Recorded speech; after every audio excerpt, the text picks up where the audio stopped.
you, Raisha, and thank you so much, everyone, for joining.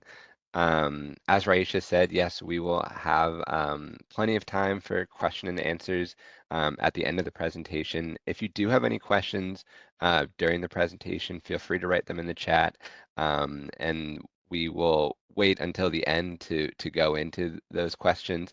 And so once we do open up for the Q&A, that would be the time to raise your hand if you want to come off mute and ask your question, or you can just put it in the chat, and we'll go from there. So with that, let's get started. My name's David Ballack, and I am the project manager for this project on the DDOT side. We're here this evening to discuss the Arboretum Bridge to Maryland Avenue connector feasibility study. And we kicked this off earlier this year, and we're really excited to share more with you all tonight. So this evening, we'll introduce the project team, we'll share some of the goals that we've set for this study and the project moving forward, and then we'll talk a little bit more about our timeline for the study, the future engagement opportunities that we'll have in addition to this one this evening. So from there, we'll share what we've been mainly working on so far, which is documenting and understanding the existing site conditions and some of the opportunities and constraints that we're facing with this trail project. And then lastly, we'll talk a bit about what we're taking into account as far as our trail standards. And like I said, we'll finish up with plenty of time for a Q&A. Go to the next slide, Mike. So as I said, my name is David Ballack. I am a trail planner for DDOT and the project manager on the DDOT side for this project. You'll be hearing from Mike Campbell soon, who is leading the study for Whitman, Ricard and Associates, who the district brought on to lead the study. You've already heard from Raisha, who's leading the community engagement side for this study for WRA and TBA. And then we also have Delando Baker here this evening, who is the Ward 5 community engagement representative for DDOT. He'll be leading the Q&A. In addition to this core team, we are consulting and coordinating regularly with many other DDOT teams listed here because as we'll discuss, this project has quite a few opportunities and constraints that are going all into consideration as we begin thinking about how best to move forward with this trail. Go next slide, Mike. So for the goals, we view this project as a connector in the truest sense of the word. We hope that the trail can offer a needed connection between communities on the east and west side of the Anacostia River. As you may know, many of these neighborhoods are surrounded by arterial roadways or expressways, which can make accessing other neighborhoods or getting out without a car a challenge. So we also know that many people in both Ward 5 and Ward 7 would like easier access to the National Arboretum, to Kenilworth Park, and Langston Golf Course, which are all some of the most treasured landmarks in the district, and they deserve a seamless trail connection. So the study area for this project is the western landing of the future Arboretum Bridge, which is that small pink line with the white arrow pointing to it, and then going to the west to Maryland Avenue and M Street convergence. So you can see that red area. We're exploring options for a trail connecting those kind of two eastern and western points of there. Next slide. So how'd we get here? This trail connection has been envisioned since at least the 2003 Anacostia Waterfront Framework Plan. That plan strived to chart a course for environmental healing and rejuvenation along the Anacostia River and really attempted to rethink transportation infrastructure to improve access to the waterfront and better serve the waterfront neighborhoods. This trail was again outlined in the 2014 Anacostia Waterfront Initiative, in which DDOT set forth a plan to provide continuous pedestrian and bicycle access along and across the entire waterfront. And finally, it was listed again most recently in Move DC, which is the district's long-range transportation plan and published in 2021. So as you can see, the concept for this trail has been around for a while now, and we're really excited to be here with you all finally this evening as we start looking to make it into a reality. Next slide. Of course, this trail is crucial as far as the Arboretum Bridge connection goes, and it'd be providing an important connection to the future bridge, which will be both connecting the National Arboretum and Kenilworth Park. So for those of you who may not already be aware, the Arboretum Bridge will be a 400-foot bike and pedestrian bridge connecting communities and facilities on each side of the river. And the bridge is on track right now to begin construction in the summer of next year. So during the engagement process for the bridge project itself, one of the things that we heard from community members is while they were excited for this new connection to the National Arboretum, the bridge would be inaccessible from the west side during the hours that the Arboretum is closed.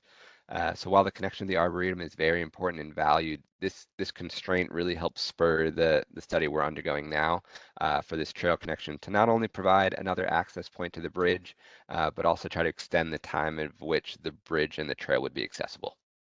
Next slide. So as I'm sure many of you are familiar with, trails can provide countless benefits, and we see a lot of value and benefit with this one specifically. There's, of course, the improved access to nature, recreational activities along the trail, and the health benefits that would come with that, but also the improved connections that we've talked about and the transportation alternatives that this might offer.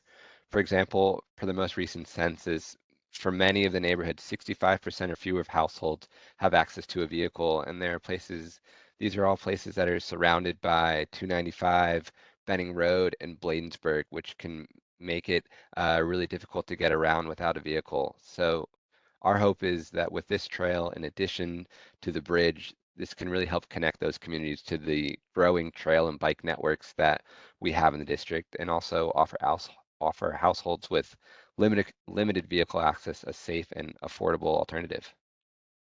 Next. So today we're here with our first public meeting. We have already presented at a couple of ANC meetings. So far, we've been working on documenting and understanding the existing conditions, and you'll hear more about those shortly. Following this meeting, we'll take some of the feedback we received from you all and our partner stakeholders who we've been meeting with, and we'll begin drafting some trail concepts. And then we'll return to the adjacent ANCs and host another public meeting to share those alternatives with you all this winter. And from there, we hope to come out with one selected trail alignment as we start wrapping up this study in the spring. Next slide. And of course, with complicated projects like this one means a lot of coordination with stakeholders and partner agencies. We've been communicating quite a bit with the Arboretum, with National Park Service, and National Links Trust, who operates Langston Golf Course. So throughout this study, we'll continue to work closely with them, as well as you all as this study progresses. So with that, I want to turn it over to Mike Campbell to discuss a bit more details of some of the things that we're taking into consideration with this study. Mike? Thanks, David. My name is Mike Campbell. I'm a landscape architect with Whitman Requart and Associates, and we're leading the design team. We have several consultants on our design team, and one of the first steps, as David mentioned, is going out and looking at the existing conditions. The study area consists of publicly owned land, including DDOT owned right-of-way, which you see here in red. That's an extension of M Street and Maryland Avenue. A portion of that you see on the screen is not paved. The United States of America is the other primary property owner in the study area. It's the National Arboretum, which is to the north. It's one of the city's greatest treasures and owned and operated by the U.S. Department of Agriculture. The Langston Golf Course is also a significant cultural resource operated by the National Park Service.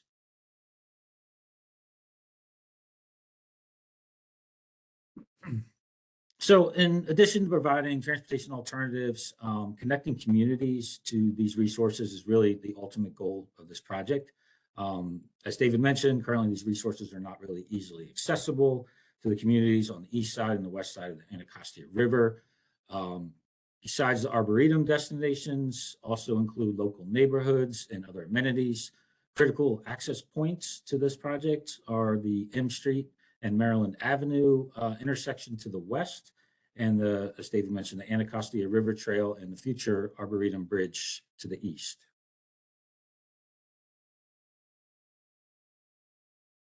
So there's several past and ongoing environmental restoration efforts within and adjacent to the project study area.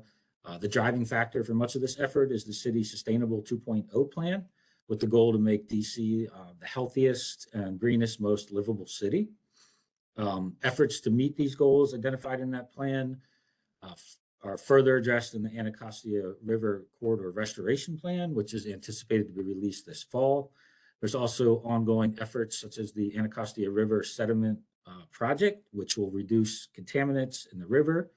And then there's the Kingman Lake Restoration Design, which will also improve water quality for the Anacostia River and habitat. More information on all of these efforts can be found on the website links here shown here and through the Leadership Council for a Cleaner Anacostia River. They hold quarterly meetings, and contact information is shown here. So to help guide the development of the trail and to identify where potential alignments could fall, we've been collecting and analyzing the information related to the natural resources, including streams, wetlands, and floodplain information. We also know the importance of significant trees within the National Arboretum. And we also are looking at floodplains, and we're really planning for the future. So we want to make sure that the trail is sustainable for the future, and we're not, we're addressing potential climate change, and if there are sea level rise impacts, that we want to make sure that the trail will be around for the future. Hickey Run is one of the resources that falls within the study area. It serves as the main tributary to the Anacostia River within the 2 square mile watershed, which is the Hickey Run watershed. And historically, this watershed was a very vibrant watershed, very healthy streams. But as development occurred, and specifically over the past 30 years with increased development, much of the Hickey Run and tributaries ended up being piped underground. And what this led to was increased sediment runoff, flooding conditions, and degradation of the stream bed and the stream banks. The good news is there's several recent and ongoing efforts to restore the watershed and return Hickey Run to a clean, healthy tributary. Stay tuned for future Hickey Run restoration projects from the Department of Energy and Environment.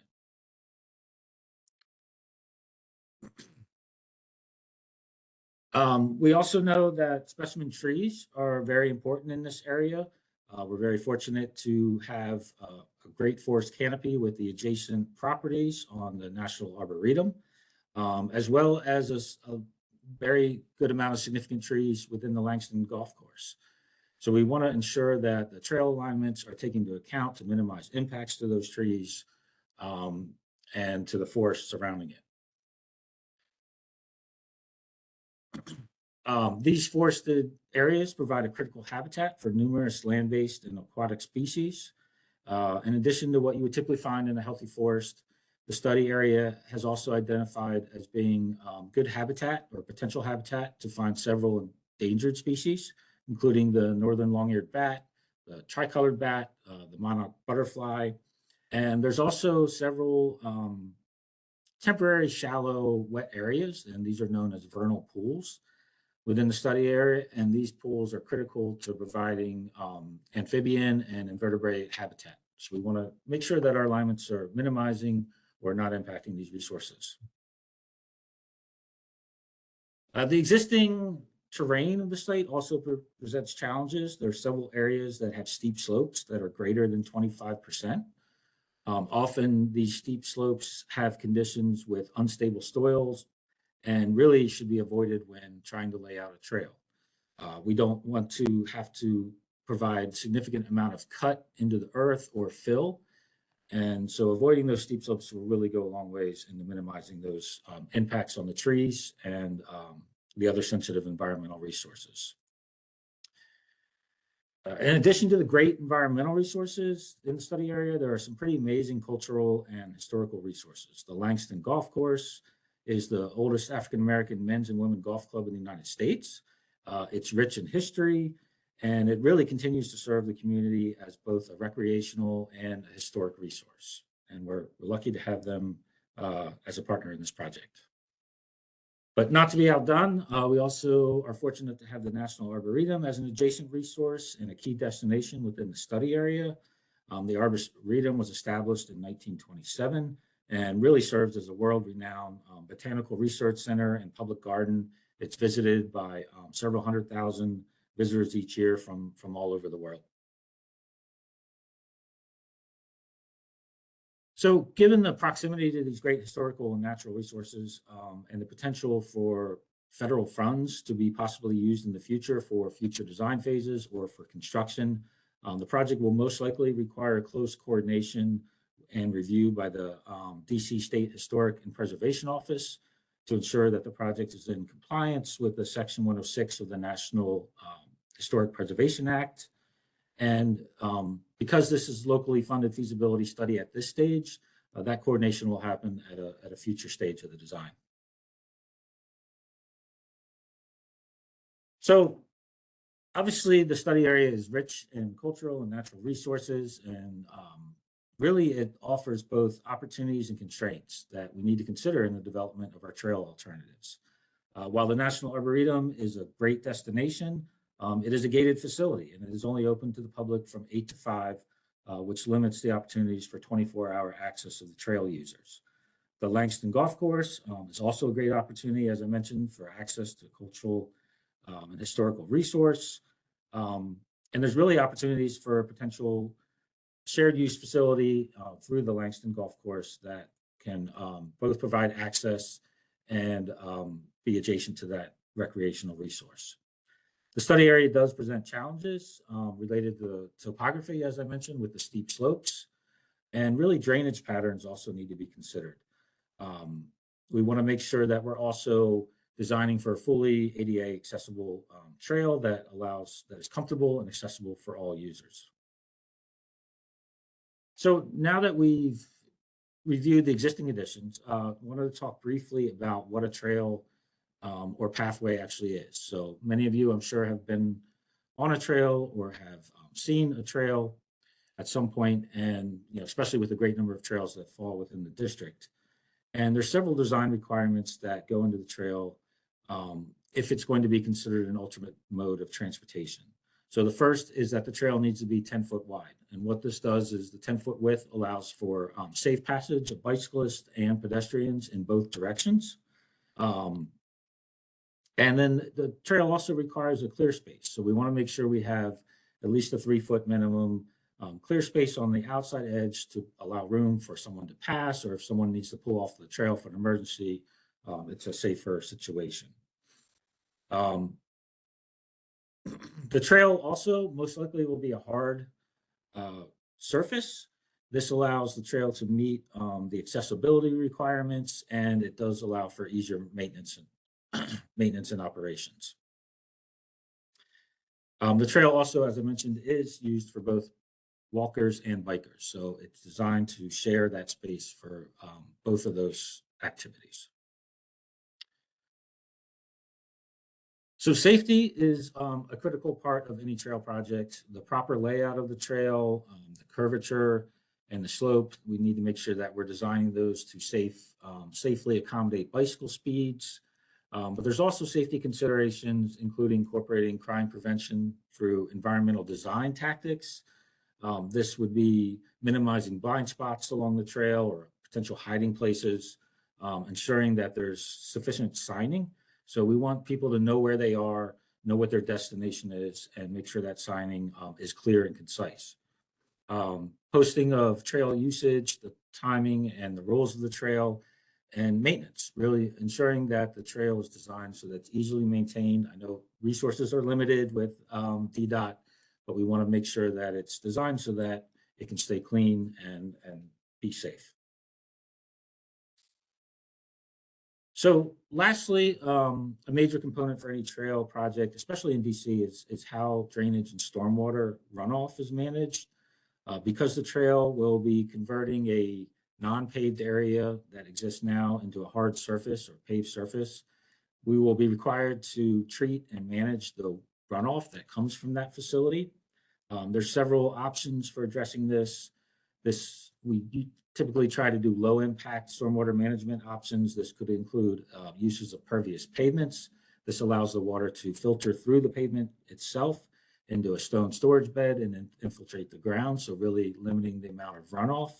Other facilities that are often used are microbioretention, which are landscaped areas that also allow infiltration of the stormwater and treatment as well through the plantings.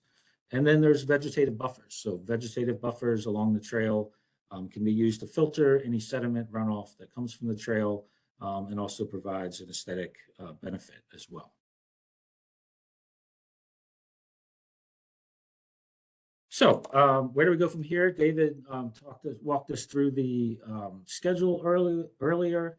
Our next steps are to design, to really summarize what we've heard tonight and through our ANC meetings and all the feedback that we receive, and using that information and the existing conditions analysis to develop concept alternatives over the next couple of months. And then in late winter, we'll present those alternatives to the stakeholders and reconvene with the public to present the concepts and obtain any additional feedback.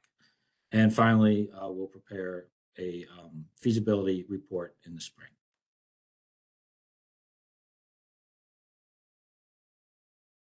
So with that, I'd like to open up the floor to any questions. And I want to thank you all for attending the meeting tonight. It was really great to have you all here, and I'd like to open up the floor.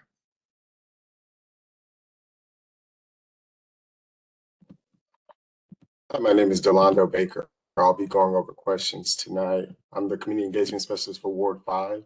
I'll be raising questions from the chat as well as participants who raise their hands. In an effort to get to all the questions, let's try to keep each question under a few minutes here. I do have a couple questions that I've seen in the chat, so I'll start with those because I don't see any hands raised as of yet. East Sale raised a question: will people be able to enter the Arboretum from the east side in the Carvo-Langston neighborhood in Ward 5 to access the bridge during Arboretum hours, or will we have to enter the Arboretum from an existing entrance on the east-north side? Yes, I saw this question in the chat as well. I believe the question is asking simply when the bridge is open next year and not referring to the trail itself. So when the bridge, or not next year, but when the bridge does reach completion, until this trail comes into existence, the only access from the Ward 5 on the west side is the existing Arboretum entrance. I hope that answers that question. All right, I have Sean McCrae. What are the projected hours for the new bridge in the Arboretum? The hours for the Arboretum will be the hours for the bridge until this trail is available, as far as connecting again from the west side. So I believe the Arboretum's hours are listed as 8 to 5. They do have a gate on that back east side that faces the river, and I think that gate may have a sign that says it closes at 4:30, but someone can correct me if I'm incorrect about that. All right. Next question is from Justin. Hickey Run turns aquamarine neon green when the Arboretum does pest control. I think that may not be a question we need to filter. My apologies. I have a question in the chat from Jeffrey Hatchard. You mentioned that you have been in the discussion with the Arboretum and the golf course as partners in the process up to this point. Has there been any discussion about access outside of 8 to 5 hours at this point with either agency? Yes, I think that really is the hope of having this trail, is that we would be able to kind of extend those hours beyond just the 8 to 5. So it's still very early on in both this project and those conversations with the Arboretum and Langston. So there's still a lot of questions yet to be answered. But that's really what we're looking to do, is to extend those hours of operation and then provide this additional connection. So that is definitely something that is one of our topics with those two partners. All right. I see in the chat somebody did confirm back gate closes at 4:30, so thank you, Justin, for that. All right, I have Ethan here. Given a need for 24/7 access, would it be feasible to simply route the trail along the southern eastern side of the Arboretum roadways like Crabtree? Seems this would be simple and eliminate much of the environmental concerns if you could manage to restrict access to the rest of the Arboretum when it's closed, to the back, when it's closed.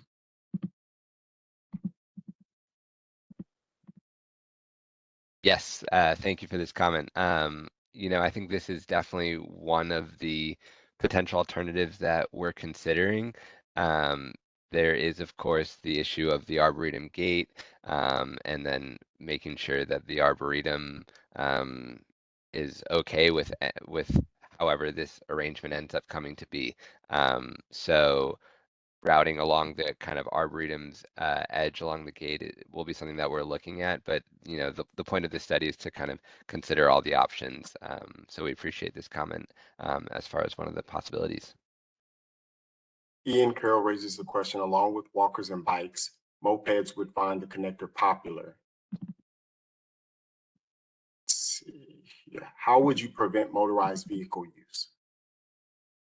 I think this is a larger question for all trails across the district, and one that we're still working on a firm answer for. I think that comes down to legislation, to signing, and working with those who are using mopeds. So that's something that DDOT as a whole is looking into. I don't know that there's a specific answer for this trail that's any different than it would be for any of the other trails. But it definitely is something that's on the mind of DDOT as an entire agency. All right. Evan raises the question, could DDOT consider a wider trail that has separate lanes for pedestrians versus wheeled vehicles? Trails with separate space can be more comfortable for everyone. Thank you, Evan, for this comment. I think that it is something that we can consider. Absolutely. Now is the time for all ideas and any idea. There's, as Mike mentioned, there's a lot of constraints with this, especially as far as like environmental impacts, both from trees and wetlands. So that would play into as far as having a wider trail. But I think it's something that we'll be looking for as much width as possible when we can, and just combining it with the impacts that we have to the environment and to our partner agencies. For example, if this is on the outside of the Langston Golf Course, how much impact are we having there? So all of these are go into play with consideration, but that comment is very helpful, and we'll definitely take that back with us. Justin would like to know if NEPA analysis is being conducted for the bridge construction. So I think for this evening, we'd like to keep the conversation on this project itself. We do have Kyle Olson on the call tonight, so any questions pertaining to the bridge can be shared, can go to his email or be directed to the project page. So I'm not an expert on the Arboretum process, on the bridge process. I'll put the email in the chat for bridge questions so you guys can put your questions there. Has the USNA produced a bicycle pedestrian access plan with route into the Arboretum starting on the gate from entry on the riverside?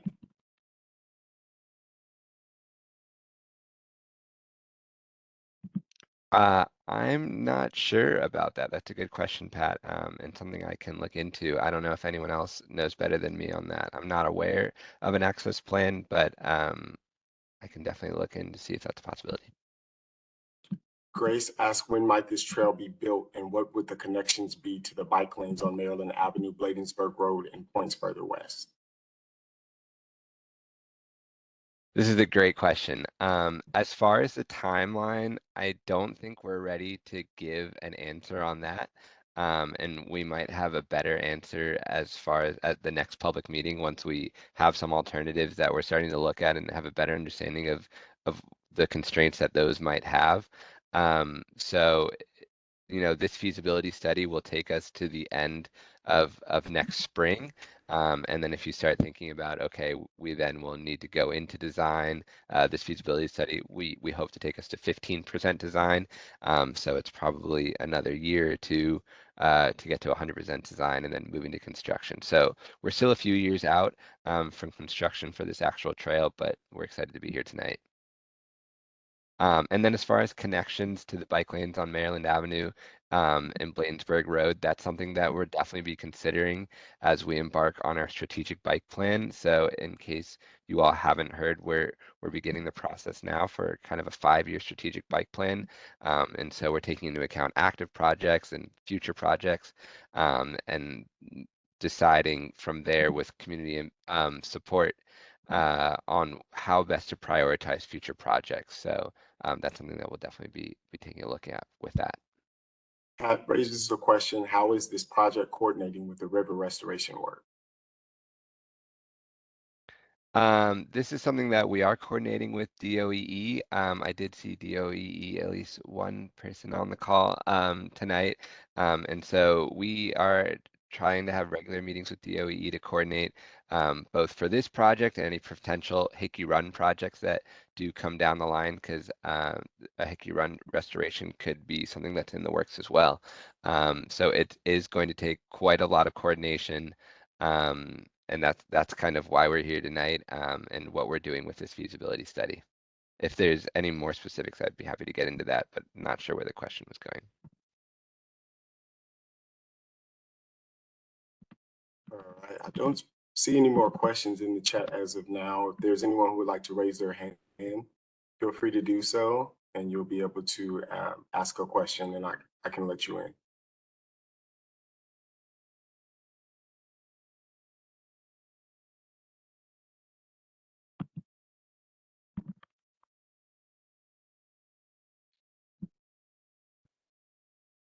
All right, I think I have a question in the chat. Will there be river access on the Arboretum side for users of the trail accessing the Arboretum? Will there be river access on the Arboretum side for users of the trail? Yes, there is river access today on the Arboretum side via that back gate. And so there will be river access on when the Arboretum Bridge opens as well. As far as, people walking and biking, there's not a boat loading point from there, but there's river access today. Yes, I see, for boaters and kayaking dock. That is not currently a part of this project. But it is something that we can consider if it's something that we hear from others, along with our partners from DOE and the Arboretum and National Park Service. So that's a larger agency question. All right, we have Justin in the chat who would like to be unmuted to ask a question.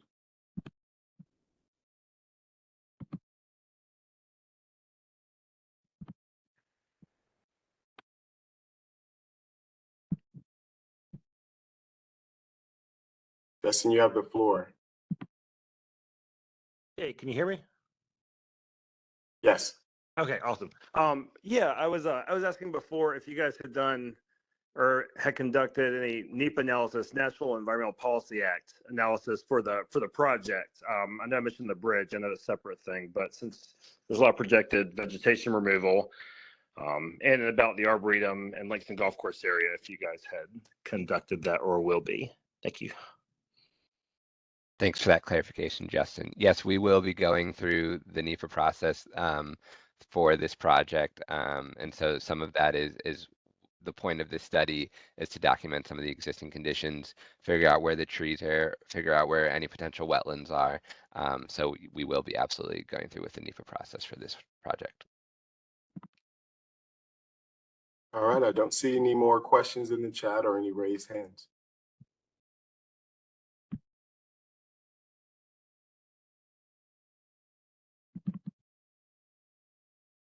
I think there's a question about Eleanor Holmes Norton's office. I can read it. To what extent is our House Delegate Eleanor Holmes Norton's office involved in assisting coordinating any discussions with our federal partners in the area?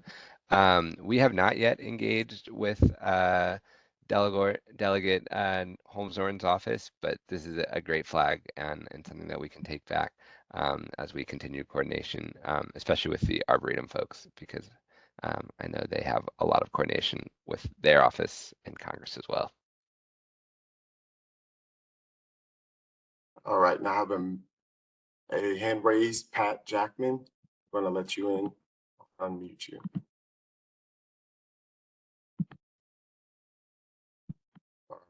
Maybe they fell off the call. I don't think they're on the chat anymore, so.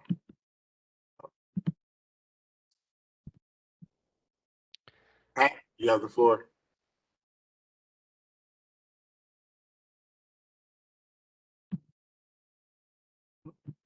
Seem like they may have some connectivity issues.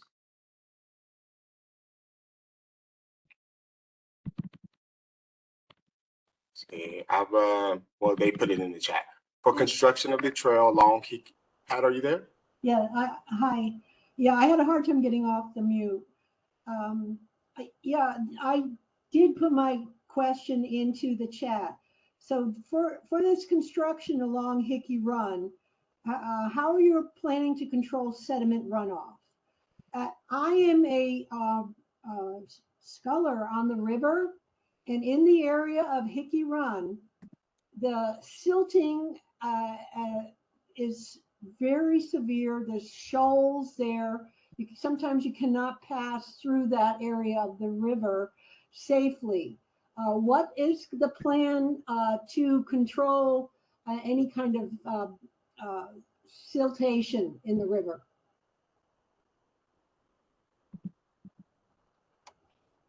I don't think we're far enough yet in this project to fully have a plan. But Mike or Kyler, are either of you able to speak to measures that we might typically take as far as sediment control? Sure, David. Yeah, I mean, I think one of the things we're looking at is potential crossings of Hickey Run. There could be a bridge that crosses over. We'd want to make sure we're out of the floodplain. So we don't anticipate significant impacts to Hickey Run itself, but we really don't have the trail alternatives created yet, so we don't know exactly what the offsets will be. But certainly, DDOT has very strict requirements to keep sediment reduced through the use of traditional sediment control devices, silt fences, sediment bags, and things during construction to make sure that we're not making the situation any worse with the construction of the trail. But again, very early, we don't have alternatives laid out yet to determine what those potential impacts could be. All right, I believe Pat has her hand up again. I'll unmute her.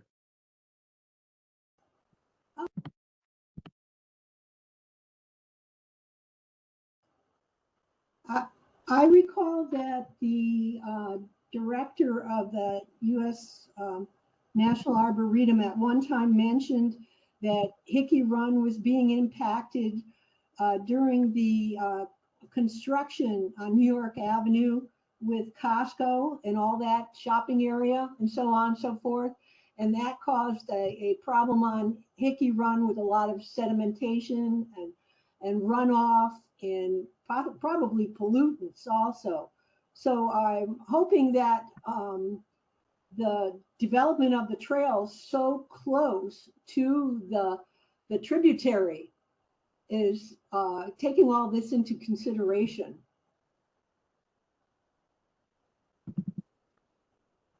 Yes, absolutely. Thank you.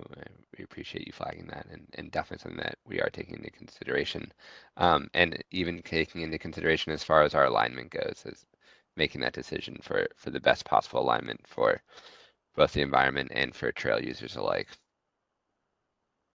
All right, now I have a question in the chat from Commissioner Henderson.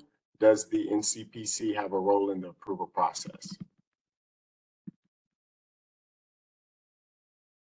I imagine so, yes. We have not been in communication as of yet, as this project is still very early. But similar to the Arboretum Bridge, with this going through NPS right of way, I imagine that we will be consulting with NCPC as this project progresses forward. All right, message in the chat from Chris. Is there any overlap between the study area for this project and the recent Canopy Trail project studied within the Arboretum itself?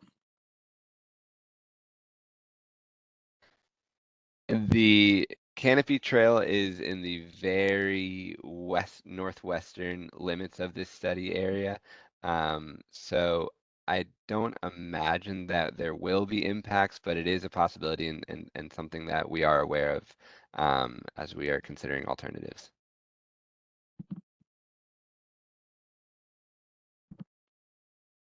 I don't see any other questions in the chat as of now or any raised hands.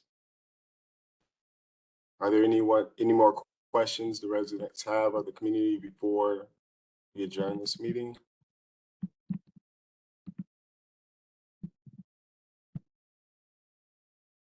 No questions. Mike, do you want to put up the title slide? Just last chance for folks to get the QR code for our project site, emails.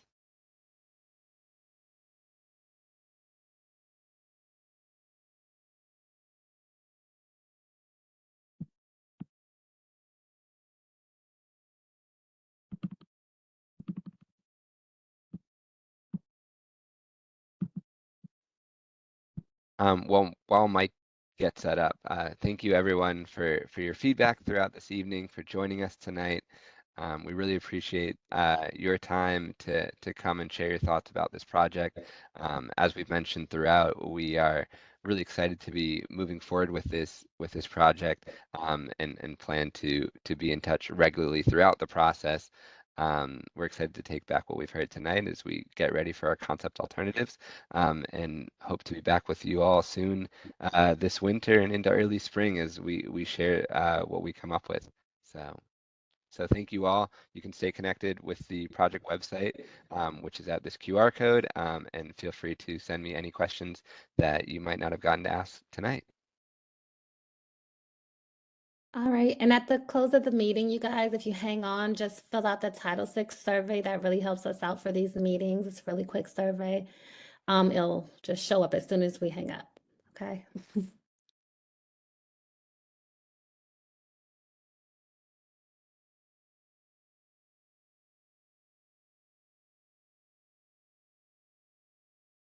Thanks, everyone.